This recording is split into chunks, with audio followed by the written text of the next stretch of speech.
In the half-light of my uncle's cramped study, I stumbled upon a secret that would unravel every carefully spun thread of my life.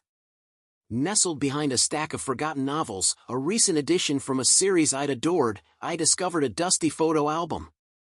Its cracked leather cover and yellowed pages whispered memories I'd never known existed, memories that would soon shatter the only truth I'd ever believed. I had always been told that my earliest years were lost to a devastating house fire, a tragic myth to explain why I'd never seen a baby picture of myself.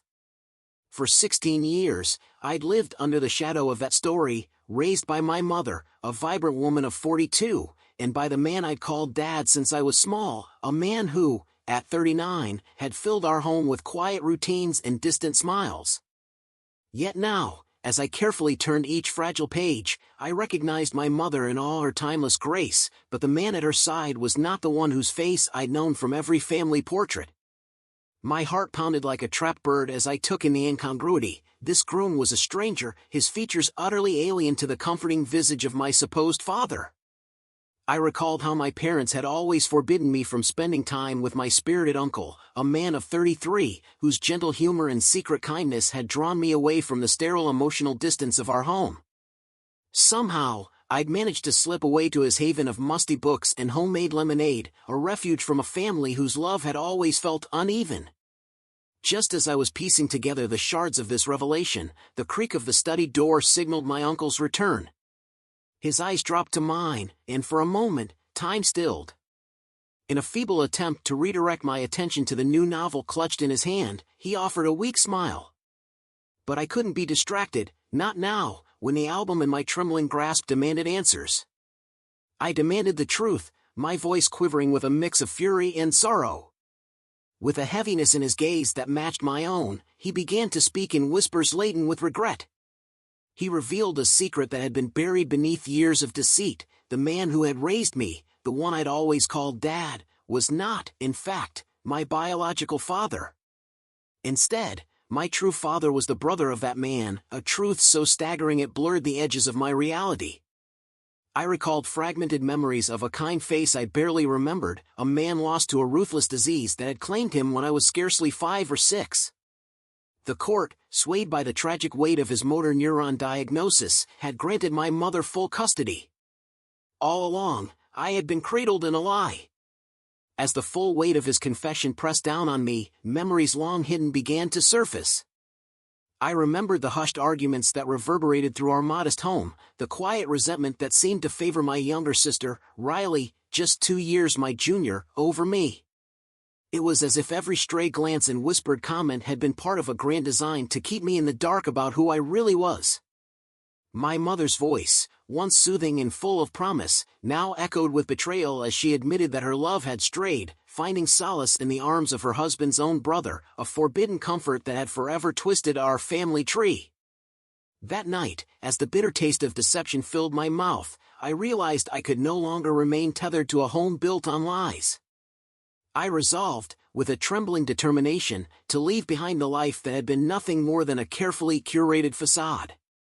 In the solitude of my room, I packed the few belongings that had come to define my existence, a battered laptop, a few cherished clothes, and sent a message that would sever the final tie to my past. Over the phone, my voice broke as I declared that I could no longer live among people who had betrayed me with every deceitful breath. Their reply, a litany of hollow reassurances and demands for maturity, only deepened the ache in my heart. They insisted that, despite everything, they still loved me, and that my choice to seek refuge with my uncle would stain our family's honor, making us all seem unseemly, even perverse. Their words, drenched in self-righteousness, echoed in the silence of my resolve. My uncle, ever the reluctant guardian, gathered my few possessions with care.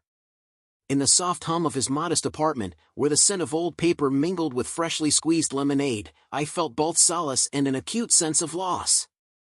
He apologized, voice thick with remorse, for having thrust this torrent of painful truth upon me without a moment's warning.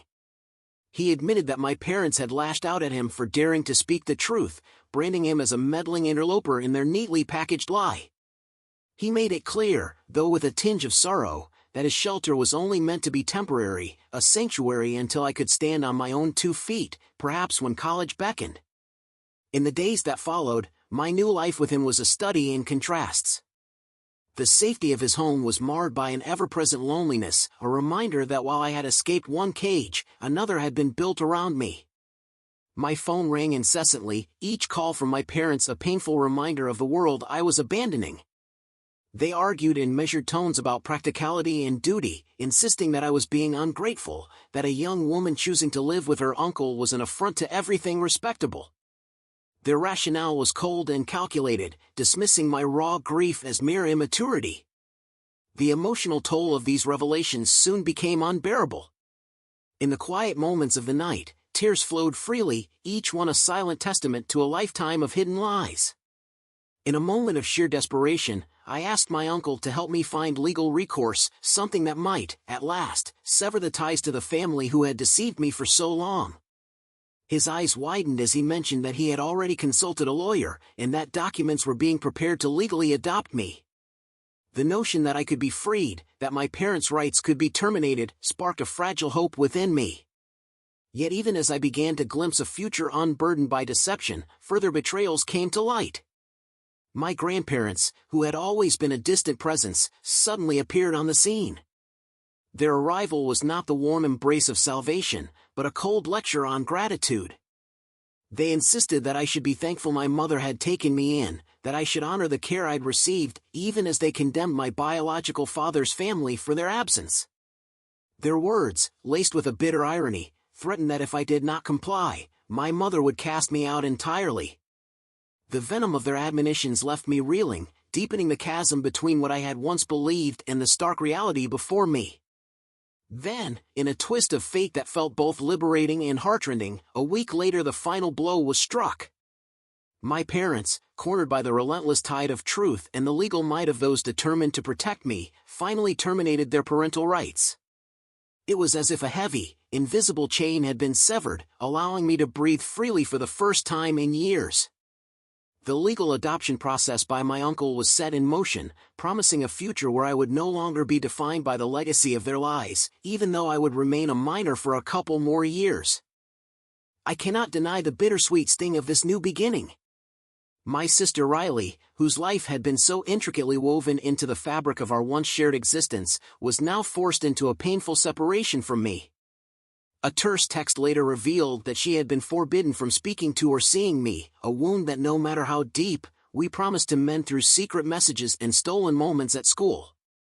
Even as I stood on this precarious threshold of change, I felt the pull of a past that I could never fully escape, a past filled with whispered betrayals, muffled cries, and a constant, gnawing sense of abandonment. Yet, amid the chaos of shattered identities and broken promises, I felt a strange, unanticipated relief. The weight of years spent questioning my worth and battling the silence of a loveless home had finally lifted. In that moment, as dawn broke through the haze of my despair, I made a silent vow: I would no longer be confined by the dictates of a family built on deception. I would write my own story, a story defined by raw truth, self-acceptance, and the unyielding determination to reclaim every piece of my identity. Now, as I sit here with the remnants of my old life scattered around me, a battered laptop, a few cherished clothes, and a heart still tender from betrayal, I feel an exhilarating freedom. The future remains uncertain, and the scars of my past will forever be a part of me. But those scars are no longer symbols of weakness, they are the map of my journey, guiding me toward a destiny of my own making. The revelations, the painful partings, the bitter legal battles, and even the venomous words of those who claim to love me have all led me to this singular, undeniable truth: I am my own person, deserving of honesty and unconditional love. And though I must now navigate the rocky terrain of rebuilding my life, I do so with the fierce conviction that every tear, every shattered memory, and every broken promise has paved the way for the person I am meant to become. In the soft glow of early morning, with the promise of a new day stretching out before me like an uncharted map, I embrace this fresh start. The legacy of my past, replete with heartache and lies, will no longer define me. Instead, I will carry forward the strength forged in the fires of betrayal and emerge into a future where I am free to be truly, unapologetically myself.